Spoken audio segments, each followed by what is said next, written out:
Hey,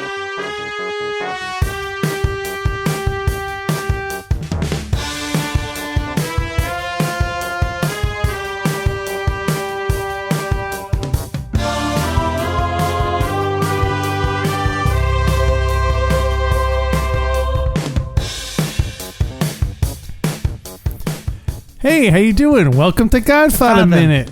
Thanks, Alex. Thanks for welcoming me. I'm Alex Robinson. I'm Andy Robinson. And we're the Godfather Minute guys. That's what I said. The Godfather guys. Hey. I like that. You like that? Hey, it feels like it's a really show tune. Like, we're the Godfather guys. Luca Razzi.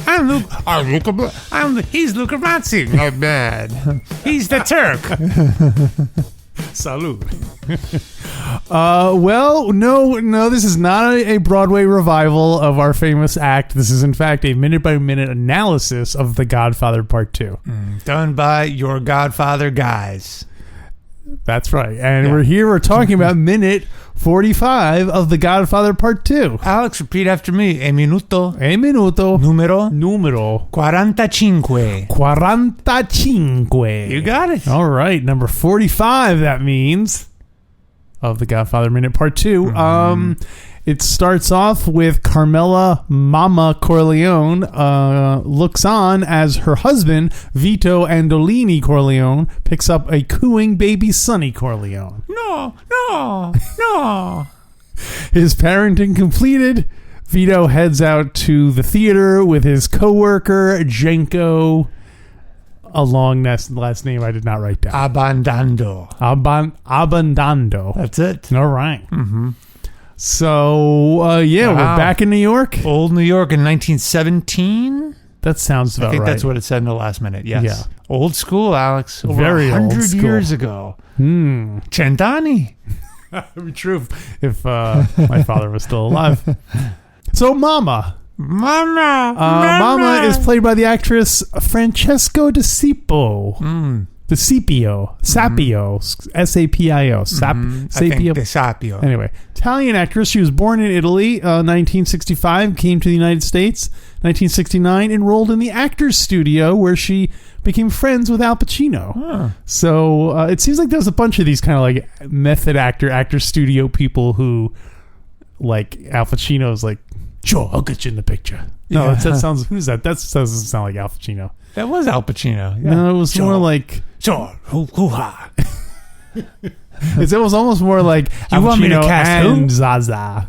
Oh, yeah. Sure, I'll get you in the picture. I'll get you, yeah. You want me to cast who? Hoo-ha. Who or hoo-ha? That would be the headline. Cast who? Ha. Yeah. Extra. It's in the Godfather newsletter. Oh, yeah. It's all about the casting. So apparently she then started another acting school of her own. I'm guessing it's kind of like a method acting in Italy. Like she did a lot of Italian movies and seemed like she was fairly consistently working as an actress after this. Did she come to America in particular, go to the school, and then go back to export those?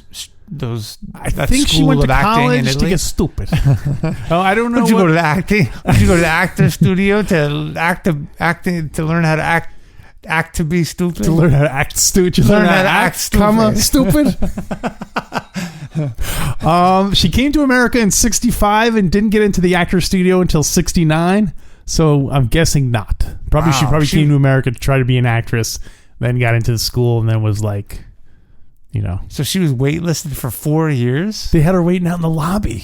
Wow, that's a long time waiting. That's even like Monday, Wednesday, Tuesday, Saturday, Sunday, Monday, Wednesday, week after week. Oh. It never ends. Wow. So, it seems kind of, I don't know why it makes me kind of sad. Bittersweet. Well, that like all these actors who like have done stuff on the stage and now they're pretty much remembered for being like, oh, she played Fredo's drunk wife. If she ran across this, fell down on the dance floor. That's the extent of her. But you know what? That's the actor's life. Yeah, that is the actor's life. You're lucky. Yeah. Most people don't get remembered for anything. So better to be a small part in a masterpiece than. Well, and not to get even more Buddhist than that. How important is it to be remembered anyway? Maybe the actors the enjoyment of being in the moment and acting that part is the reward. Wow. Right? That's funny. Either way, they're all going to be dead, and they're not going to enjoy their legacies after they're dead. Either way, I want that son of a bitch dead. I'm not saying to just be dark and morbid. No, it's true. Yeah. Live now, Alex. Yeah, no, it's true. It's now. funny because you don't think of you think of actors as being very vain and insecure, that they need that kind of they wouldn't be performing if they weren't if they didn't have that hunger to be like to someone to validate you. Right. So yeah. Is that more? Do you think acting is more of attracts a more vain artist? I don't know. Well, I mean, compared to say like music, or you're judged a lot more on your appearance. Yeah. In being an actor, than you are as any other art. But people get into music too, unless they get into rock out. Oh, right. Everyone has ulterior motives for getting into every art form. But you were just asking, are they more or less vain than others? And also you have to have an audience. Like other art forms, you can play the guitar and you can just enjoy it for yourself. But if you're an actor, you need someone else to applaud for you. It's like a built-in, I never really thought about that. I always get into discussions with my wife about how certain sports, I don't consider them to be real sports. Oh, why not? Well, like stuff like figure skating or even diving, like. Because it all comes down to some judge being like, you know what, I didn't like that one. It was a little splashy. A little splashy for me. a little splashy. There's a lot of splashback. So whereas the rule is if you can play it without an official, it's a sport. If you have to have a judge or someone there, it's not a sport. What it comes down to is if two kids on a street corner can play it, it's a sport. Yes. Otherwise, it's a what? It's a competition, an athletic competition, but not a sport. Not a sport. Not a sport. Anyway, so art is like performing. Acting is a similar thing where you have to have an audience to do it. Unlike say art, unlike say painting or music or whatever. So, Alex, podcasting. Is it a sport, a competition, or art? It's not. In other words, do you need an audience? Not a sport. It's not a sport. The other rule... Well, we can do it without a judge. Well, the other rule is if you can play it online and it's exactly the same, not a sport. What do you mean not exactly So, for instance, people try to say that poker is a sport. Okay. But you can play online poker and it behaves like exactly the same. So, it's not... so only in real world humans interacting is it a sport? You're saying? Only if it can't be replicated, like what if we're playing online tennis? I wouldn't through say some video game. I wouldn't say that's a sport. Interesting. I'm not saying I agree or disagree, but it just seems counter to your previous philosophy. No. Tennis is a sport because when you play it online, it's a totally different game. You're playing. You're clicking a mouse and you're doing that stuff. Oh, you're not. You're not moving. You're swinging your arms. And you don't need a referee. But the online part, that's less. Obviously, anytime you play online, the computer is the referee, so it's not. So anyway, getting off the sidebar here. Oh my gosh! Poor Francesca DeSapio did not get her ego sated by. Although who knows? She started a school in Italy, so maybe there she's known as. She was Mama from Godfather too. Don't you know that? Definitely. Yeah, she's probably a big star over there. And believe me, I've seen big stars all over the world. Painting lessons, singing. Well, anything about the first chunk of this minute, which is Mama and young Vito and a very young Santino. Yeah, very young Santino. Yeah. I don't have anything specific. I just thought of something though. Okay. It's a nice bit of ring theory where we see Vito is looking down at Sonny who's laying on the table, and the last time they see each other, that's where Don Corleone is standing over the table saying, "Oh, look how they massacred my boy." So it's a nice bit of nice flip there. Yeah. little dark. And then in GF1, when he's looking down at Sonny's corpse, he says, I don't want his mother to see him this way. Oh, yeah, even better. Yeah, wow. That's creepy. Ooh. Yeah. Yeah. Yeah, wow. Well, like we said last week, it's very sepia toned to bring the viewer back to the early 20th century. Well lit. Mm-hmm. Well, poorly lit, but well lit as far as the artistic lighting. Yes. Yes. Very artistic. Yes. Mm-hmm. It's very artistic. And so Vito and Genco head to the show, the big show. The Genco show. The Genco Vito vaudeville show. So they go to this theater, and it's a show in, I'm guessing in Sicilian? Sicilian or Italian? Or no, it's probably in... Oh, is it in Sicilian? Well, no, it's probably in Italian because the main character, which we'll learn in the next minute, is from Naples. Oh, wait. So you think the two people on stage are the same people we see later on going, Mama? No, I think it's the same, but it's the same show. It's the same night. Right. And next minute, the main character, the guy says, Mamma Mia! Yeah. He starts that minute by singing, I got news from Naples. Right. And from... But that doesn't necessarily mean that they are all speaking, that they're... Yeah, I don't know. I would assume that it's a Naples and a Napolitan crowd. I just assumed that was just sort of like that guy was sort of a stand-in. Like, I'm an Italian immigrant. I got news from back home. Not that it's supposed to be Napoli specific, but we really don't. It's probably not in Sicilian then. It's probably for all Italians. But I don't know, back then, were there niche shows? Were there Sicilian theater shows? Or was it just general Italian? That's a good question. There was well, I also imagine if you were Sicilian, you probably can understand, like, I don't know, can you? We should ask our Sicilian correspondents, Pete and Tony, about this. I know our Latin scholar, Pete Carucci, would say that they're more or less different languages. Right. But I don't know whether they could understand each other, right? Because of just how they developed. And also, it would depend on.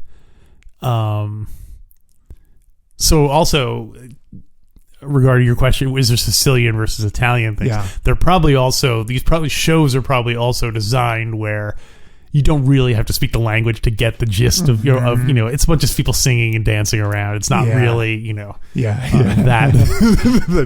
that like complex of a thing where they're it's not like subtle wordplay. But it is a good question though, because New York City did have a very very diverse a lot of different immigrant communities that were served by their own like news. Like there were, I think, like 2 Yiddish newspapers in New York City at a certain point. Like there was enough where I think I looked it up in 1900. I think there were something like 23 daily newspapers being published in New York City. Wow, all in different languages. Yeah, mostly in English, but also like much more like niche. Yeah, tailored to different communities. Yeah, that's awesome. Yeah, I mean, I guess now we have the internet. It's similar. but it's it's different. Yeah. Well, I love the look of this theater. They're having a blast. Yeah. There are people singing and dancing on stage, and everyone's whooping and hollering. They're having a great time. They are indeed. I'm trying to think of what the modern equivalent of that is. Like a club, like a rave. I mean, it wasn't that crazy, but that probably was about as crazy as it got back then. It's fun. Well, are you talking about as an audience member? Yeah. Or are you talking about the content of the things? No, maybe both. Yeah. Yeah. My impression of vaudeville is that it was like originally like the first like I know you don't know about the internet, but like TikTok or it's like YouTube where I know what YouTube is. Well, first I said TikTok, but then I was like, well, it's more like YouTube, where basically you had like 10 minutes to impress people. And then after that, it's like, all right, something else is going to come along. It's almost like the original short attention span entertainment, where it's just 10 acts. Each one's like 5 minutes long. Wow. So that's great. Yeah. It's There's something to be said for that.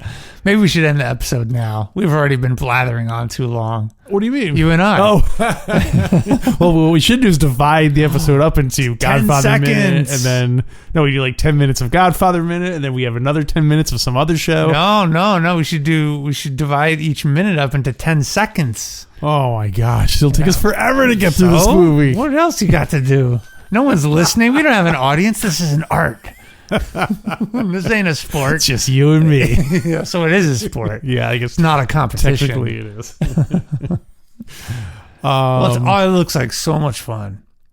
Yeah, it's I wish there were still things like that where you could just go and see a bunch of live entertainment, and obviously even before COVID, it wasn't even a thing, let alone after before the pandemic, I'm gonna say Portland did a pretty good job at having these weird one-off kind of shows. Mm-hmm. There was, hopefully still is, a local Portland-based circus type of thing, the Wanderlust Circus it's called. They'd every few months have a show where they'd have a guy with lassos and trapeze artists and just real mixed, a real variety type show. I think it was based on that kind of vaudeville style. Yeah, and then you'd have just like weird one. Like we saw a magician a few weeks ago. That's right, we did see a magician a few weeks ago. Yeah, it's I like that. I miss that. Not I miss it. I never experienced it. That kind of. But you must have. People must have sat through a lot of bad acts as well. Oh sure. One thing I think is really cool that people used to do is, and it's almost like before. It's almost like a version of internet fame before internet fame was a thing. Like somebody who got famous for doing something. I'm the man who shot John Wilkes Booth or whatever, and then could go on a tour where they would. Their vaudeville act was basically them telling you what happened when they did it. I reached over and I shot the man, that would be cool to see, like people who, were famous. Then you get to see them in person, just basically, telling you what they did. And it's the only way you could ever really experience that, unless you just heard someone telling about them hearing it. Yeah, it must have been like when the circus came to town. That must have been stellar. People in olden times must have been so bored. Like anything was entertaining to them. I know, right? All they had was sports, no competition. Pushing a chair in a lion's face. That's awesome. I know. Lady with a beard. I see that walking down every street in Portland. Yeah, it's a difference. Women with beards can't even get work anymore. Yeah, thanks, federal stimulus checks. Well, Alex, it got me thinking that these... What were you thinking about? All this Italian community, all these men, I didn't see any women there, all the men got together, and they're all in New York, where English is dominant. Yeah. And they're in a theater seeing an Italian show. So I wanted to ask you, if you were abroad somewhere... If I was abroad? You were with an expatriate community, but in a place that was not English dominant, what show would you want to go see? Wait, do you mean like say you were living in Spain? Yeah. And you get together not to get together, there's a very small theater that's showing an English production of something. Yeah. What would you want that production to be? You mean like... And this is 1917 too. So I'm putting a lot of qualifications. It's 1917, so you can't just go home and watch anything on the internet. God. I'm an American living in Yugoslavia. Yes. Who there's an expat community there, and who put together a show, or a troupe is coming through town. Yes. I guess I would say... But you get to pick anything modern, too. Like it could be... Blazing Saddles, a production of Blazing Saddles, or it could be Game of Thrones. You're tell me I could show Game of Thrones to a 1917 audience. I mean, I don't want to limit you to what was around in 1917 because you don't even know what was around. Well, I was just going to go for like a genre, and I guess I would say I'd like to see a comedy, so like some kind of comedy, either a verbal comedy or ideally a mix of slapstick. You got to quit seeing all that comedy with that young girl. So that's what I would want, like the Marx Brothers or something like that. So, but now it's the year 2021. Yeah, what would you want to see? Oh, probably again, there's no internet. You can't just go back to your room. A what? Hardcore sex show? No, that's a competition because it requires a judge. You'll have to go before the judge. Your sport will require a judge in the morning. Come on, you're lonely. You've been in Yugoslavia for 10 years. What do you want to see? You haven't seen anything English speaking for 10 years. Wait, come on, an episode of Curb Your Enthusiasm? What the hell do you want to see? I don't understand the rules of this cockamamie universe. You get that, pick that. You get the hell out of here and pick something. Or I'll send you all over the world. I'll take any kind of comedy I can get my hands on. Okay, so anything. All right, so some Pauly Shore deep cut.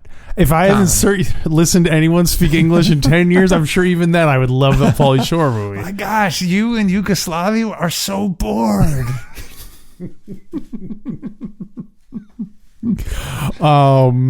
Yeah. Should we get back to the minute? Maybe we should. Although, I don't have a huge amount for the specifics. One thing I was going to point out. I got plenty more. Okay, go ahead. What you got then? Did you notice the backdrop behind the actors? Yeah, the Statue of Liberty. It was awesome. Well, no, it's more than just that. It looked like a painting, first of all, which was awesome. Mm-hmm. Stage right, which is stage left as you're facing it, Alex. It's stage right is stage left? When you're facing it. So stage right is New York City with all the classic icons and Brooklyn Bridge, Statue of Liberty. Mm-hmm. Interesting, those are the two big icons in 1917. Mm-hmm. And then the middle of the drawing was ocean, mm-hmm. and then all the way on stage left, which is your right when facing the stage, mm-hmm. looked like Mount Vesuvius. Oh. That's in Italy, right? Yeah. Yeah, that's where Pompeii was destroyed, the town of Pompeii. Sure. So I love that. It was such a cool niche painting. So if I'm in the audience with Vito and Genco, the Statue of Liberty is on my left. Yeah, okay, east. That would make sense. Yeah. Okay, but then the ocean and then Italy. Wait, the Statue of Liberty would be on my left. Should be the west. Yeah, and then the ocean, and then to the right, the east is okay. The east, yeah, got it. Okay, to the right. Oh, that is cool. Yeah, and it was a really cool drawing too. Yeah. What a great. Just symbol is, I guess. So it must be like an Italian theater then. It has to be. Because it's a show Mount Vesuvius. That's like the... Unless after this show, they usher everyone out and then Yugoslavs come in. All the different thing drops down and it's like the... just the... St. Albert Bridge and the... just the right side drops, changes, and then it's, Oh, no, I thought they moved the show to Chicago and then it was like, the Great Wall of China and... Then, No. You can't see Chicago that night. They're playing a different show.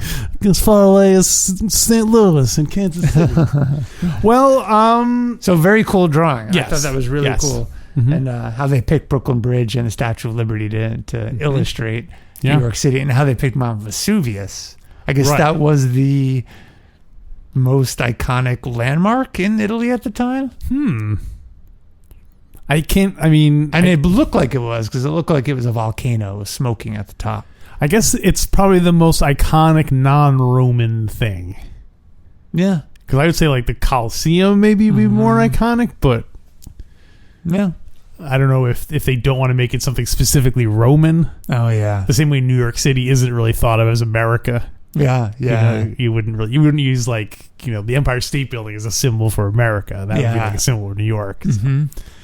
Anyway, what else you got? Well, I was going to call attention to our friend Genco here. Yes, Genco, who we didn't see as an adult in GF1, in the deleted scene. We saw him dying. Mm-hmm. That's another bit of Ring theory, because we saw Genco dying in the last one, and now we see him. It's like we see him here as a young guy. Yeah. And it's I guess established later that Vito works for the Genco, the Abbandando family, and so I guess Genco is kind of like a brother to him. Yeah, so probably because Vito doesn't have anyone. Yeah, he's an orphan. I think the Abbandandos took him in. Sort of. Yeah. He's got that job for life. He will never lose that job. Yeah, right. I guarantee it. Genco. So they enter the theater. and they walk and they start walking in front of everybody, which is really, people start standing up. Oh, sit down. Yeah. It's really fun. I watched it a few times. Some people stood up right behind him being like, sit down. And then people behind those guys said, hey, to them, sit down. And those middle guys turned around. It's like, oh, and started like kind of cursing at him. It's like caused a whole disturbance. I love when like extra, I pay attention to extras in movies and TV shows a lot. Oh, yeah? Because it bugs me when people don't, like, you'll be watching a show and a couple will be having dinner in a restaurant and they'll start like fighting, and everyone, it drives you crazy when people in the background are just like silently mouthing and not like looking to see when people are yelling at each other. Oh, I don't even notice that. And I can tell it's because probably the directors tell them, like, just don't react to what's going on, because maybe they don't want, for whatever variety of reasons. Yeah, because that changes the dynamic. If people start noticing that, that elevates the fight. Yeah. So I like that in this case, the people who are being inconvenienced are also behaving the way real people would behave. Yeah. So it's a nice, people vomiting and the background extras acting are the two things I'm critical of. Oh, that's because there's no legitimate vomiting in movies. I guess occasionally there is, but I think it started. You and I watched that show, Different Strokes, and there was an episode where Kimberly had bulimia. Yeah, I remember. And they showed the bathroom door close, and you hear her puking in there. And we were both like, "That is the fakest sounding puke ever." And I think ever since then, I like whenever someone throws up in a TV show or movie, I turn to my wife and go, "That was a good," or "That was a bad one," or whatever like that. You rate them? Yeah, she rolls her eyes. I rate it on a scale of what minute it is in the project. Oh, and then I do it on a scale of 1 to 4 gags. 1 to 4. Oh. So anyway, how did we start talking about that? Oh, we were talking about Vito and Genco getting in extras behaving realistically. Right. Extras. Yeah. So do you think that they arrived? The show's going on, and they arrived. Yeah. Mid-show. Did they arrive just in time to see the girl that Genco is there to see? Who is the actress that's going to be coming out soon? I don't know. I mean, here it ends with a couple that's doing a kind of song and dance. Yeah. And it ends with them going off stage. But I don't know if his girlfriend is the next one or if she is. Yeah. We'll see next minute. Yeah, we'll see. We'll see. I think people probably did that all the time, came in late. That's why I'm surprised people are getting so upset about it. Yeah. You think more so now? Back then, more back then? I feel more so back then. Huh. That people would talk during stuff. And I don't know, it just seems like, you hear about like in Shakespeare times how people would just be like talking during the whole thing and it, like, stuff. That would be annoying. What, people talking during the whole time? During a show. I guess you just be used to it. Yeah, I guess. Maybe if you really wanted to hear, you'd get up close. Yeah. And obviously when Finucci arrives, everyone also gets mad. Although the only one who gets mad is Genco, right? Genco's the only one who does get mad. Sit down. Speaking of Finucci, I did some reading of the book in preparation for this minute. There's nothing in the book about this. But there's a ton about Finucci. Oh, wait, so there's nothing about the play? About this play, about this scene and all. It's just like, it's all Finucci, this whole flashback. The book, so in this case, the book is the same as the movie. Hey, everybody out there, this is Bruce the Boss Springsteen coming at you with a hungry heart. Make sure to go to godfather.com/support if you want to hear the whole minute. What do you say, Bobby D? Maybe. It might be. Mm-hmm.